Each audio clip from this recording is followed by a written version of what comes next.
मोए मोए। आइए आपको मिलवाते हैं प्रिंसी से, नोएडा सेक्टर 277 की प्रिंसी। प्रिंसी एक बड़ी मजाकिया किस्म की लड़की थी, जिसे हर वक्त मस्ती मजाक करना पसंद था।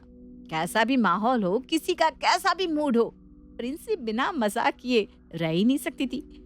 और उसके इस मजाकी स्वभाव से परेशान होकर उसके मम्मी पापा ने उसकी शादी ओम से करवा दी। पर शादी के बाद भी प्रिंसी तो वैसी की वैसी ही रही। अरे बहू, आटा लाना तो लगा देती हूँ। आटा कोई तेल थोड़ी ना है मम्मी जी, जो आप लगा दोगी। वाह बहू वाह। हाँ हाँ, आटा कोई तेल नहीं है। हो गया तुम ससुर बहू का। और तुम ना मुझसे मजाक मत किया करो। अपना पति है ना, उसी से करो मजाक, वो भी कमरे के अंदर अकेले में। यह बदतमीजी बाहर आई ना तो अच्छा नहीं होगा। खाना भी अंदर जाकर बाहर आ ही जाता है मम्मी जी, उसे भी कोई रोक नहीं पाता। फिर आप मेरी बदतमीजी को अंदर रहने को क्यों कह रही हैं? कहीं वो अंदर रहते रहते मर ना जाए। इस बार मैंने कुछ नहीं बोला। तुम्हारी बहू और तुम समझो, मैं तो चला। प्रिंसी और गोमती आपस में बात कर ही रही होती हैं कि तभी वहाँ ओम आकर कहता है, आज रात को मेरे ऑफिस के कुछ दोस्त आने वाले हैं, तो प्लीज प्रिंसी अपना ये मजाक ना उनके सामने मत करना। मजाक का इतना शौक है तो अकेले में कर लेना। मजाक है या पॉटी? जिसे देखो कहता है अकेले में कर लो, अकेले में कर लो। ठीक है, नहीं करूंगी मजाक, ले आओ अपने दोस्तों को। मैं भी नई साड़ी निकाल लेती हूँ। तेरे दोस्तों के सामने ऐसी पुरानी साड़ी पहनूंगी तो घर की सारी इज्जत ही चली जाएगी। वो रेड वाली साड़ी पहन लीजिए ना मम्मी जी। अरे पर कहाँ से पहनूं मैं साड़ी? इस लड़के से बोल बोल कर थक गई कि मेरा ब्लाउज बनवा दे। बिन गोल्डन ब्लाउज के कौन सी साड़ी पहनूं मैं? एक ऐसा ब्लाउज भी तो होना चाहिए ना जो सब साड़ी के साथ चल जाए। पहले के सारे ब्लाउज तो ढीले हो गए। तू जो दिन भर खून पीती रहती है मेरा। आप तो मुझे ही बोलने लग जाती हैं मम्मी जी। हे भगवान, कहाँ फंसा दिया तूने मुझे। माँ है जिसके कपड़े कम पड़े रहते हैं, और दूसरी बीवी जिसका मजाक खत्म ही नहीं होता। अरे कुछ भी पहन लेना मम्मी, अभी मुझे ऑफिस निकलने दो। पैदा करके बड़ा कर दो और इन्हें वही माँ भारी लग जाती है। खैर बहू, तू जाकर कहीं से मेरी गोल्डन ब्लाउज का इंतजाम कर जा। 1 मिनट में हंसना और 1 मिनट में रो देना। लगता है प्रिंसी के साथ रहते रहते गोमती भी अपनी बहू की तरह ही हो गई थी। अब सभी को इंतजार था रात होने का।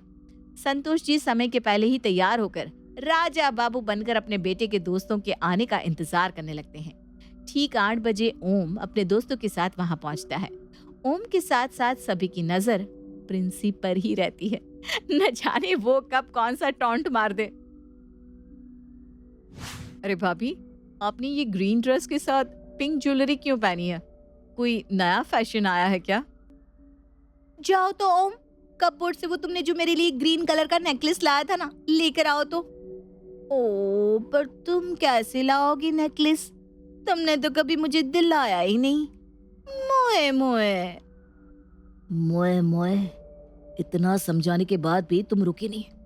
अब तुम देखो प्रिंसी, मैं कैसे तुम्हारा मोए मोए करता हूँ। और बस इसके बाद ओम सोच लेता है कि वो प्रिंसी के होश ठिकाने लगाकर ही रहेगा।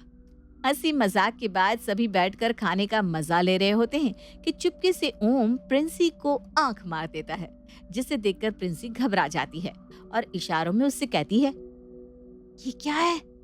मम्मी पापा यहीं बैठे, हटो तुम। अगली सुबह प्रिंसी सो रही होती है और जैसे ही उसकी आंखें खुलती है तो अपने सामने अपने मम्मी पापा को देखकर वो हैरान हो जाती है। मम्मी, आप? तेरी हरकतें देखकर आने का तो मन ही नहीं था, पर दामाद जी ने बुलाया तो आना तो था ही। आखिरकार हमारी समस्या वही तो झेल रहे। और ये कोई समय है सोए रहने का? वैसे टाइम क्या हुआ पापा? आप कैसे बता पाएंगे? आपके पास तो घड़ी ही नहीं है। मोए मोए। प्रिंसी ऐसा कह रही होती है कि दरवाजे के पीछे से ओम आकर उसे फ्लाइंग किस देता है, जिसे देखकर वो फिर घबराकर शांत हो जाती है। शादी के बाद एक बार भी तुम अपने मायके नहीं जा सकी ना, इसलिए मैंने मम्मी पापा को यहीं बुला लिया। अब मैंने सोचा जिस डिब्बे में उन्होंने अपना कचरा फेंका है उस डिब्बे को जरा वो भी सूंघ ले। सही कहा ना पापा जी? हम तो बचपन से सूंघ ही रहे बेटा, सूंघ सूंघ कर तो मेरी नाक ही खराब हो गई है। ओम के बर्ताव में ऐसा बदलाव देखकर प्रिंसी आश्चर्य में आ चुकी थी। आज तक जो सबका मजाक उड़ाती थी, कोई उसका मजाक उड़ाकर चला गया था। आप अभी तक यहीं हैं? आपको ऑफिस नहीं जाना क्या? प्रिंसी की ये कहते ही वो इधर उधर देखना शुरू कर देता है।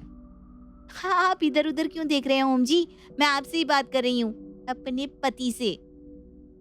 पति? कौन, मैं? मैं तो नौकर हूँ तुम्हारा डार्लिंग। दामाद जी क्या कह रहे हैं? प्रिंसी, मतलब तुम अभी भी नहीं सुधरी? छी! और इसके पहले कि प्रिंसी फिर कुछ कहती, ओम अपना चेहरा छुपाकर फिर उसे फ्लाइंग किस दे देता है।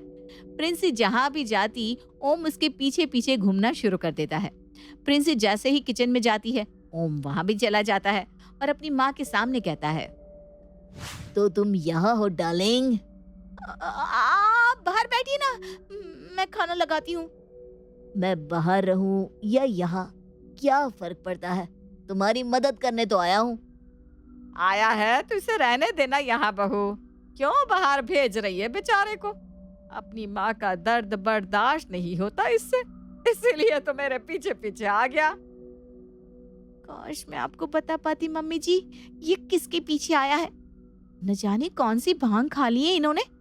जब देखो वही चीज, जब देखो वही चीज। अब किसी ने देख लिया तो बेकार में मेरी क्लास लग जाएगी। नाश्ता बनाकर गोमती और प्रिंसी बाहर टेबल पर सभी के लिए लगाते हैं और पूरा परिवार एक साथ खाने पर बैठ जाता है। अपनी बुरी आदत से परेशान प्रिंसी जैसे ही अपने ससुर जी का मजाक उड़ाने जाती है, ओम उसके हाथ पर हाथ रख देता है, जिससे वो घबराकर फिर से चुप हो जाती है। क्या कर रहे हो? कोई देख लेगा ना। चुप क्यों हो गई प्रिंसी? तुम कुछ कह रही थी क्या? एक चीज तो माननी पड़ेगी समधी जी और समधन जी, जब से आप दोनों आए हैं ना, बहू का मजाक जरा कम हो गया है, नहीं बेटा? क्या पता मम्मी, मैं तो आजकल किसी और ही ख्यालों में डूबा हुआ हूँ। नहीं प्रिंसी? अब प्रिंसी जब भी किसी का मजाक बनाने जाती, ओम उसे आंख मार देता या कुछ ऐसी हरकत कर देता जिससे घबराकर प्रिंसी चुप हो जाती। और इसी तरह 3 दिन हो जाते हैं और बिना किसी का मजाक उड़ाए बेचारी प्रिंसी बड़ा सुस्त महसूस कर रही थी।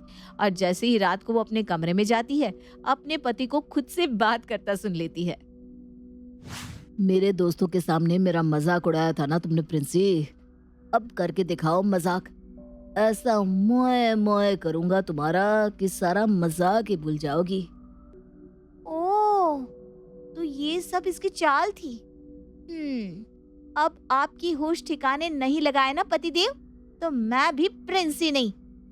और अगले दिन संडे को ओम फिर से अपने दोस्तों को अपने घर बुलाता है और सभी मिलकर आपस में बातचीत करने लगते हैं। तभी ओम कहता है, तुम लोगों ने कभी भैंस को किस किया है? वैसे कैसे करोगे, तुम लोगों के पास तो भैंस ही नहीं है, पर मेरे पास है। और ये कहकर ओम प्रिंसी की ओर बढ़ता है, पर इस बार प्रिंसी घबराती नहीं, क्योंकि वो जानती थी कि ओम ये सब क्यों कर रहा है। वो सीधा रसोई में जाती है और अपने गाल पर काली मिर्च का पाउडर लगाकर आती है। मैंने तो गधे को किस किया है बाबा, मैं तो बता देती हूँ। नहीं विश्वास होता तो अभी करके दिखा देती हूँ। वैसे तुम क्या कह रहे थे ओम? तुमने भैंस को किस किया है, जरा करके दिखाना तो।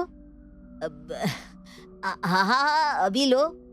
और ऐसा कहकर जैसे ही ओम प्रिंसी को किस करता है, प्रिंसी के गालों पर लगी मिर्च उसके मुंह में लग जाती है और वो उफ उफ करने लगता है। एसी चला दूं क्या पतिदेव? पर एसी का तुम करोगी क्या? तुम्हें गर्मी थोड़ी ना लग रही है, तुम तो मिर्ची से उफ उफ कर रहे हो। मोए मोए। इतनी कोशिशों के बाद भी तू बहू से जीत नहीं पाया बेटा। वैसे ठीक ही है, 3 दिनों से इसे चुप चुप देख कर ना हमें भी कमजोरी आने लगी थी। इसके फालतू के मजाक की आदत जो हो गई है सभी को। कहते हैं ना, हर इंसान कहीं ना कहीं रहने के लिए बना ही होता है। सुमित और सुलोचना हमेशा प्रिंसी के लिए परेशान रहते थे, इस चिंता में कि उसे कौन अपने घर की बहू बनाएगा। इस कहानी को देखने के बाद क्या आपको लगता है कि बहू बनने के बाद प्रिंसी के जीवन में कोई भी तकलीफ आई होगी?